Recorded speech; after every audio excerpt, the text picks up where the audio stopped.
السلام عليكم ورحمة الله وبركاته. رسميا صعود منتخب مصر إلى دور 32 وأخيرا عدينا دور المجموعات. أنا أحب الكرة الحلوة وأحب اللي يشوف اللي عنده غلط فين ويعالجه، ودي كان اللي بيتكلم عليها الشوط الأول. كابتن حسام حسن مصمم على انه يلعب عرضيات، تمام. قال لك هعمل ايه؟ هتكتل واجمع لعيبه في قلب المنطقه، وده الجون اللي جه عنده الجون بتاع زيكو. بس قبل جون زيكو تعالى لي كده بقى وسقف سقفه كبيره قوي قوي قوي قوي لمصطفى شوبير. دقيقه 52 الكره اللي ياسر ابراهيم، اللي مش عارف هو بيلعب ليه برضه. ياسر ابراهيم انا مش عارف هو بيلعب ليه بعد الاخطاء اللي عملها في ماتش برازيل، ماتش بلجيكا، النهارده برضه اخطاء كارثيه وبيلعب. الكره دي كرة عدت منه ومصطفى شوبير اللي شالها. الكرة دي لولاها او من بعدها انت بدأت تفوق وبدأت تروح على الجون بتاعهم وبدأت تبقى ليك خطورة. لو كان الجون ده جه كنا اتقضى علينا، كنا خلاص ما كناش هنكمل.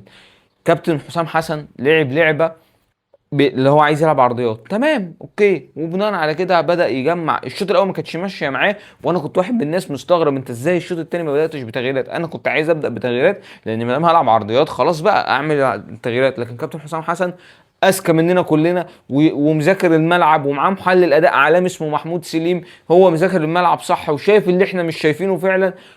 جمع لك اللعب وجمع لك جوه المنطقه، حط لك زيكو وحط لك محمد صلاح وحط لك عمر مرموش، حط لك مرموش انا تعبت بالله عليك. كفايه كفايه كفايه استلامه وار2. ما تقعدش جنب تريزيجيه تاني، ما تقعدش معاه والله. مش لازم كل كره تطول منك وكل كره تبقى معاك. وفعلا حسام حسن صح انه طلعك، كنت تخرج من بدري اصلا وتريحنا. ملهاش لازمه كل كره كده. الحمد لله فجمع لعب في منطقه الجزاء والعرضيه، ودي اللي جه منها الجون الاول. اي نعم زيكو حاططها في نص الجون وفي ايد الحارس، بس مش مشكله، هي عايزانا، هي عايزانا. وزيكو بعدها يعمل الاسيست لمحمد صلاح لتاني ماتش على التوالي. بيخليني شابوه محمد صلاح، احترم ادائك ومجهودك في الملعب، ما بيبخلش بنقطه، بيرجع لورا يدافع. ده مش محمد صلاح اللي بيلعب معانا بقاله 10 سنين، لا لا لا، ده واحد تاني.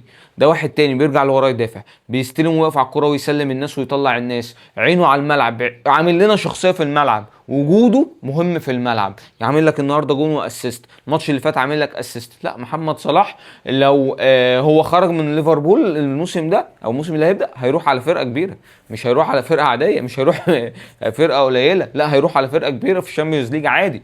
محمد صلاح عامل لك اداء وشخصية في الملعب تقيل، واقف على الكرة راسي ابو مكه في حته ثانيه. ابو مكه مخلي شكلنا حلو في الملعب. عمر مرموش مستواه بقاله فتره كبيره جدا، هو صاحب الكوره، يعني هو صاحب الكوره، هو معاه كوره وبقيه الفرقه بتلعب بكوره ثانيه، هو مش راضي يدي الناس الكوره. فانا مش عارف ليه الاعتماد على كده. وكابتن حسام حسن كويس جدا انه خرجه، قال له تعالى اطلع بره، ريح بقى شويه كده وخد نفس، عشان خاطر انت هدك على الفرقه. ليه؟ لان انت بتضيع مجهود الفرقه. الكوره كلها من الاخر، الكوره بتيجي عندك بتخلص بتقف. في كوره اول ما صلاح لعبها له انا عرفت ان مش هتكمل خلاص، مش مستني حاجه تانية تحصل، خلاص هي هتتقطع. اللعيبه عندنا يعني الحمد لله احنا كسبنا و3-1 وصعدنا خلاص. سيناريوهات الصعود لو حتى بلجيكا كسبت الماتش الجاي وايران كسبتك الماتش الجاي، هما الاثنين هيبقوا خمسات وانت 4 تصعد احسن توالت. وما تمناش ان احنا نصعد احسن توالت خالص، تمنى ان احنا يا نصعد اول يا نصعد تاني. ليه؟ لان انت السيناريو بتاعك لو صعدت اول هتلاعب، ممكن تلاعب يا جنوب افريقيا يا تشيك، واحد من الاثنين لو كسب. ده لو طلع من المجموعه دي احسن توالد. طب ما طلعش منها يبقى ده اسوأ سيناريو، انك هتاخد التالت بتاع مجموعه المانيا وجنوب افريقيا والاكوادور. فيعني ولو طلعت تاني هتلاعب تاني المجموعه بتاعت امريكا، اللي هو دلوقتي يا استراليا يا باراجواي. دي السيناريوهات بتاعتنا. تاني انت لو صعدت اول يا تلاعب تالت المجموعه الاولى، لو ما طلعش منها تالت هتلاعب تالت المجموعه بتاعت المانيا. طيب لو صعدنا تاني هنلاعب تاني المجموعه بتاعت امريكا، اللي هو يا باراجواي يا استراليا. طب لو صعدنا تالت هتلاعب فرنسا. علقه بنت كلب ملهاش لازمه. فيعني ايه، نعمل نتيجه ايجابيه مع ايران، نتعادل ونخلص الكلام ونرتاح، عشان خاطر بس نكون ايه، مطمنين ان احنا ما نخشش في حسبه وحشه. الف سلامه كابتن حسام عبد المجيد. حسام عبد المجيد جات له اصابه، نزل رجوله. حسام عبد المجيد نزل يا جماعه رجوله. انا من الاول كنت بقول لازم حسام عبد المجيد يبدا الماتش ده، ما ينفعش ان انا ابدا بحمدي فتحي وياسر ابراهيم. الحمد لله ممكن نكون اتعلمنا من خطانا. حسام عبد المجيد نزل رجوله، اتصاب.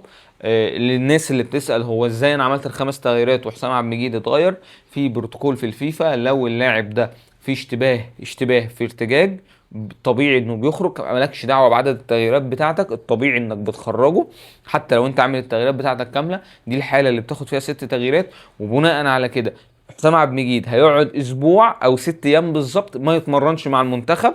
ولكن مش من حقك انك تجيب لاعب تاني، يعني انت هتقعد 6 ايام بروتوكول كده نحافظ على اللاعب ان اللاعب ده ما يتمرنش، بعد كده يرجع تاني، وان شاء الله احنا مكملين في البطوله، وان شاء الله ربنا يكرمنا ونوصل لابعد من كده.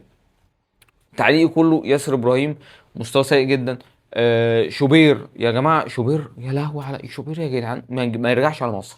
شوبير ياخد الطياره ويروح على الاحتراف، شكرا. انا اهلاوي اهو، بس انا بقول لك شوبير ده مش هيرجع على مصر خلاص، هو ما جددش اصلا العقد، ودي من حلاوات النادي بتاعتنا ان احنا ما جددناش العقد بتاع شوبير. شوبير هيرجع على الاحتراف وشكرا كده، ما فيهاش يا جماعه. الراجل شايل كوره في اخر ثانيه في الماتش، نوير، حاجات نوير اللي هو مره واحده عمل ايده كده، ايه ده؟ والكره اللي شالها من ظهر ياسر ابراهيم، وفي كورتين شالهم لا لا، شوبير شايل، لو محمد صلاح جاب لنا جون واسيست، شوبير شايل 5 6 جوان. حته ثانيه، كابتن احمد مصطفى زيزو فلت باللي انت عملت. ايه اللي انت بتعمله ده؟ ايه اللي انت بتعمله ده يا قادر؟ يا قادر يعني رقصت الجون وربنا كرمك. طب اصل الكوره طولت مني فمش هشوط بشمالي، ماشي عدلت، مش اجيب لك حسين الشحات؟ يلا اجيب لك عيل من السلام بيجي منيم الحراس واللعيبه، معاه براند زحفات ارضيه، براند مساحات، اوريك ازاي بيهوش شوطه ومسله واكس. مالك في ايه يا بابا؟ نيمه على بطنه وشوط، انت مالك؟ ايه ده؟ ايه اللي انت عملته ده؟ 100 مليون في الهوا كده، فلوس حرام، دي فلوس حرام. شوف التوفيق وعدم التوفيق بقى. تريزيجيه كوره عرضيه ميته بدماغه حطها جول. انت معرفش ايه اللي انت عملته ده. يعني تخيل انت لو كنت واقف على الجون ده عشان تكسب، انا كمدرب، انا كحسام حسن هنزلك ازاي اصلا بعد كده الماتش؟ يعني انا هنزلك ازاي؟ ان انا اثق فيك انك تقلب لي ملعب او طياره.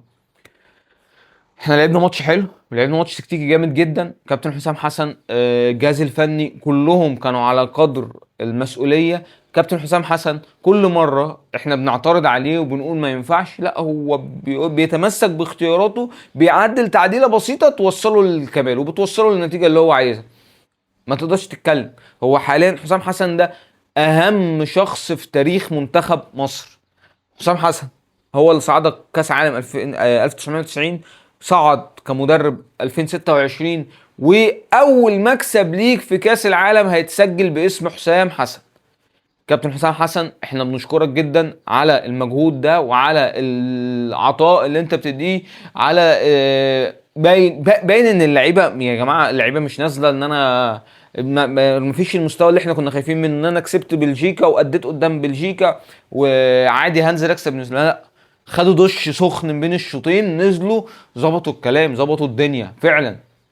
تقول لي يا عم دي نيوزيلندا والمستوى، ماشي اوكي دي نيوزيلندا ومش المستوى، بس انا كنت يعني انا كمنتخب مصر وانا داخل البطوله كنت بتريق وبقول يا رب نكسب ماتش. لا انا اول مجموعه، انا صاعد واول مجموعه. فلا، كابتن حسام حسن عمل معانا فوق الصح وفوق المظبوط. هنيجي اخر حاجه، كنت متخيل الماتش ده هيبقى سهل تكتيكيا. لا الماتش ده انا كنت اللي هو ايه، ناوي ان انا اتفرج على الماتش واقطع حالات بقى لا لا لا الماتش ده محتاج يتشاف تاني ونقعد نتكلم فيه تاني عشان نشوف كابتن حسام حسن ازاي قدر ان هو يكسب الماتش ده، سواء تكتيكيا او فرديا بمهارات لعيبه. ازاي قدر ان هو يقفل في الشوط الثاني على خطوره اللعيبه بتاعت نيوزيلندا اللي كانت بتعتمد على الكره الثانيه وعلى كريس وود. ما شفناش ده موجود. بدأت نيوزيلندا تبتكر طرق لعب عشان تعرف توصل لك. في النهاية هنشوف ده وان شاء الله، وهنعمل بيه فيديو بالحالات. ألف ألف مبروك لمنتخب مصر، وألف ألف مبروك لكل المصريين. فرحة ما بعدها فرحة. يا رب يا رب تكمل على خير ونعدي الأدوار اللي بعد كده وناخدها ماتش ماتش كده. في النهاية السلام عليكم.